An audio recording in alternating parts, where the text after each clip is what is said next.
Hello, I'm Jason Senteney and this is Working for Wyoming.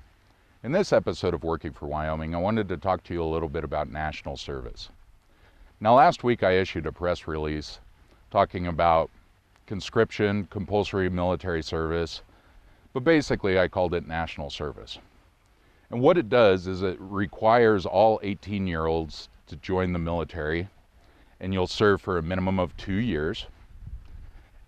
And what that does for the community is everybody is vested in their own communities and in the country. We all have a stake in this country and the future of our nation. Now, as I went around the state and talked to people about this issue,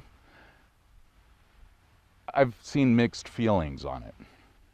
The majority of the people I talk to, or about 2/3 of the people I talk to, think it's a good idea, but we also need to offer things for those that aren't necessarily ripe for the military.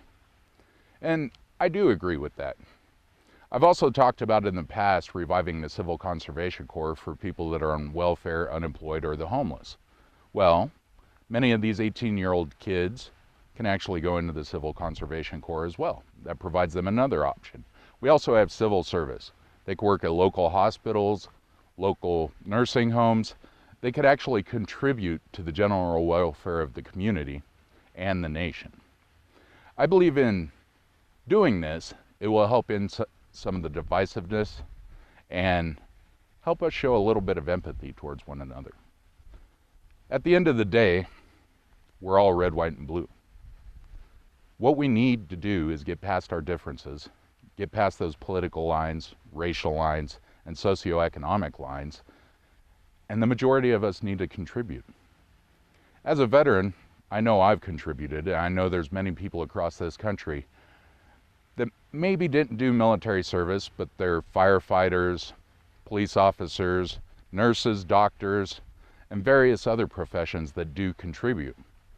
But I think in setting an example for future generations, and by asking for national service and requesting that everybody participate in some sort of national service, where they'd get 2 years of college free for that 2 years of service. If they decided to serve 4 years, they get 4 years of college, and so on and so forth. Now, if somebody decided not to go to college, they'd get those funds in a nest egg, and they could set themselves up for their post-service life. Whether it's a down payment on a house or a car payment, or they just want to go spend the money because it makes them feel better. But this is an opportunity to change what's going on here in our country, change the future attitude in this country, and actually reinstitute national pride in our country. If we look back throughout the generations, the greatest generation loved this country. There was a real sense of national pride. Some of them contributed on the front lines, some of them contributed on the assembly lines, some of them contributed in civil service, but everyone contributed to the general welfare. I hope you really think about this option. Right now it's just an option, and if you plan on electing me, I'd like to see it debated in front of Congress. I'd like to see the various ideas in getting everybody invested in our nation. Now this is the portion of the video where I answer a question from you, the viewer. Justin from Troyton asks, with one of your opponent's campaign account going over $1 million, how do you plan on leveling the playing field with maybe that individual or the other individuals that have raised more money than you? Well, Justin, I'm glad you asked that question.